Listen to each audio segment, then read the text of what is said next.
Happy holidays. This is Let's Talk Love with myself, Kimathi, and Professor Herman Manyora. Today we are discussing a topic that lies on the borderline of politics and family. And it's the issue that's been trending, so to speak, a few weeks ago, the issue of Meru Governor, Kawira Mwangaza, who on winning that gubernatorial seat against Kiraitu Murungi decided to give a very prominent position to her husband. And it got tongues talking, and it even initiated a whole impeachment motion against it. So today I'm asking Prof, when in a marriage, in a family context, the woman rises above the man in an unexpected way, maybe she gets a big promotion or she ventures into politics, and you're the man and the woman is now not just richer than you, she's more powerful, she's busier. How do you make sure it doesn't just crumble the marriage?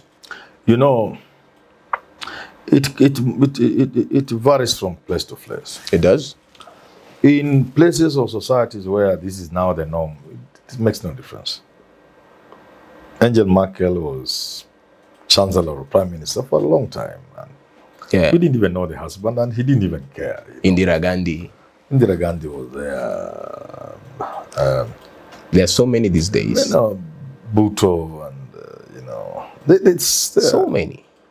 But this part of the world is a new development. And men don't take it so well. Certainly in an African setting, most like ours, you need really to be a man to be able to take that kind of backseat. Yeah, where your man is your wife is a major man, and you're the first gentleman. Yeah, so it's not an easy thing, but it takes two things: strength of character and love. Love, especially. Let's talk about love. If you love your husband and you are a woman, however powerful you are, that power will not interfere with your love. When you see people saying women have been educated, this man married her when she was just a primary school teacher, then she went for degree, and then another thing, and then another thing. Yeah, it happens in the marriage. What happens? She has left the husband, she's moving another man, she has a better guy. It's not always because of the education or the new position or the new status. It's just those two things: strength of character and love. A strong person would not mind the husband, the wife being bigger than him many times. Because you are confident, you are sure of yourself. Even if you walk into your house and find a man inside talking to your wife in good English and you don't know good English, it wouldn't bother you. If you are a man, it wouldn't even bother you. But to small men, weak men, they will get worried about, now your wife is escorting the guest from the house, back in Dani, up to the car, even just giving him a hug, you just want to die. So weak men cannot take it. Yeah. But above all, if you love, there's something love does into a relationship. It breeds confidence. If a man loves the wife, hata akikuja kwa nyumba saa ngapi, he's confident, because the love is so strong between them that it creates the kind of confidence that doesn't even allow you to imagine anything. So, bottom line, love. And of course, strength of character. That's what's important. And you can see, Governor's husband doesn't seem to be a weak man. He just seems to be taking it and he's enjoying the wife being a governor. Yes. Yeah. And as we move forward, Prof, and the country is moving to having more women leaders, which we are hoping is the future, we'll see more of that. More of women in power bringing their husbands in positions where they are coming in second, and it's going to have to set an example. And some people will say that is demeaning the masculinity of men. That is, if you're a man and your woman is in power, just stay behind the curtains. You don't have to come out. You don't have to be Prince Philip. What do you say to that? That depends on the culture. It depends on protocol. If your role as a first lady is to play first lady role, you can't say me wacha mzee afanye mambo yake, mimi hata nitaenda kesho yake. So if within the British tradition, if your wife is queen, like the late Queen your roles are cut out for you, how would you not play them? You have to. If we are evolving the culture of devolved units with governors in place, we haven't even quite sorted out the role of the first lady in the county.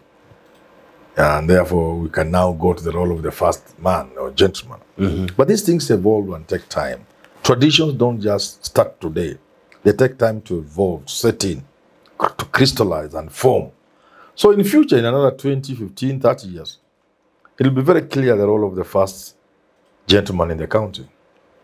Perhaps by then we shall have had the first gentleman in State House. Hopefully. It's not hopefully. To see that. It's not hopefully. You saw how close Mother Karua came to being number 2 and then number 1. She was this Who tells you it is another 15 years before we have a woman president? Who could be next? I can see a woman president in this country much sooner than many people expect. Someone already active in the scene? It doesn't have to be somebody I know, but it will take place. It will happen. It will happen. And the people like Mother Karua, do not write them off. Yeah. Don't write them off. Badu? Don't write them off. Okay. These are strong women, strong leaders. Okay, let's not turn the show into judge show, but the idea of these women in positions of power and these men of coming behind them is going, as you're saying, it's going to be a norm in this country. And as we know, as Kenya, as Africans, we are moving ideologically from a direction where women were not really in any prominent positions of power like that. Yes. And is it going to set a new example for the children of the future? Is it going to be to create a problem in the family? Yes, whenever something new happens, it doesn't just happen and go away. No? It affects many things. So it is going to define new relationships. It's going to define how men relate to women. It's going to force men into accepting certain things, certain realities. But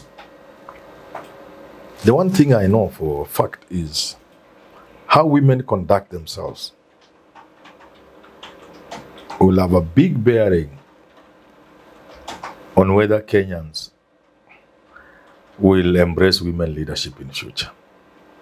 So a woman who is elected today as a governor or senator or even a member of parliament, the bar for her must be very high.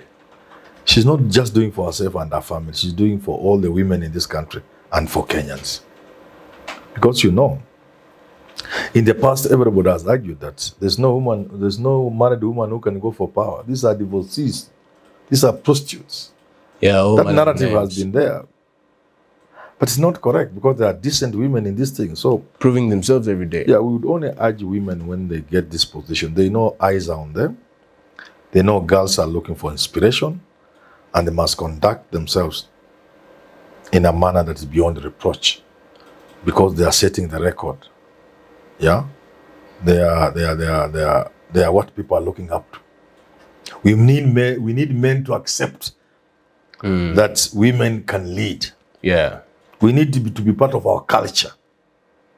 We need men to accept that your wife, you can open for your wife at night.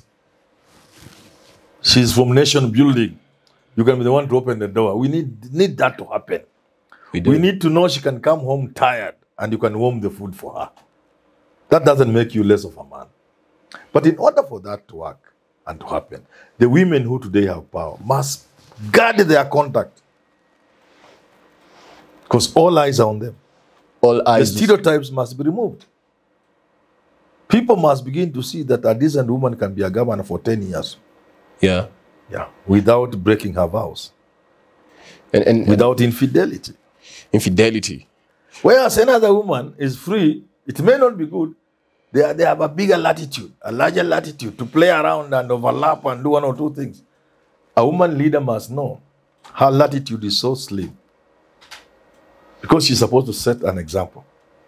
It's about posterity. It's about a tradition.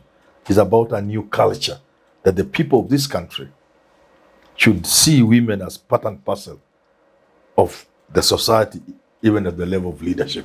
And the future plan. So that people should not even have a problem electing a woman president. Because the governors will have set a good example. Yeah. That a woman can finish 10 years as a governor without setting her eye on another man. And some very smart women in leadership today will ask you, Prof, they get offended by the fact that they are being tested on a different pedestal with a different parameter from their male counterparts. And they're saying, why? It's not fair. This is history. That's just the way it is. You can't do anything about it. You can't have your cake and eat it.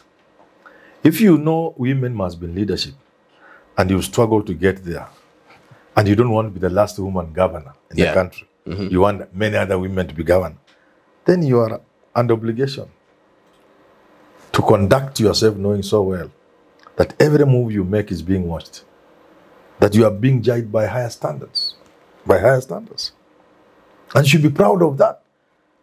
You should be proud to show people that women can lead, that the story about immorality and women leadership is wrong. Because these things are really true. So that even if you could have done something, let me give you a very cheap example. All right. Whereas nobody would bother about anybody having their drink.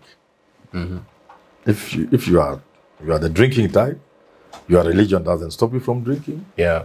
And you are a woman, even a man for that matter. You can enjoy your drink until you black out. We're a free country. If you want, that's free. It's your choice. But even as a man, the moment you become somebody at the level of a governor, a member of parliament, a senator, surely can you drink until you black out in a club, in a public place? No, you have a public image now. It's different. So, even for women, they must know. There are certain things you might wish to do, but now that you are what you are, you can do them. You can't just do them. Some types of dances, maybe. You can't just do them. You can't just do them. So sometimes you have to choose, like King Edward. Is it the 8th or the 3rd? I keep confusing. So many He loved an American prostitute. Yeah? He couldn't become president. He couldn't continue being king. He had to abdicate. He abdicated the throne. Yeah, King Edward. He had to abdicate it. Yeah, because of the one who came before George? I think so. Yeah, probably the one. So he had to abdicate. God. He had love for this woman. And he could not be king. He left to his brother. So he said, okay, fine. My love is more than the kingdom. So take the kingdom. Roho safi. Wacha mwingine akuwe king. Mimi napenda msichana wangu tuende naye. Yes. Kula happy. The responsibility was so heavy. So if you think you are not ready to live up to the expectations of a woman governor, then don't go there. Because you are then spoiling for many other people. Yes. Unless you are so selfish. If you are not selfish, you know you are setting a trend. Please allow yourself to be judged by higher standards. Let's end it there. That's Prov's holiday strong, hard-hitting message to our women trailblazers and leaders about what they need to do for today and tomorrow's little girls. Happy holidays.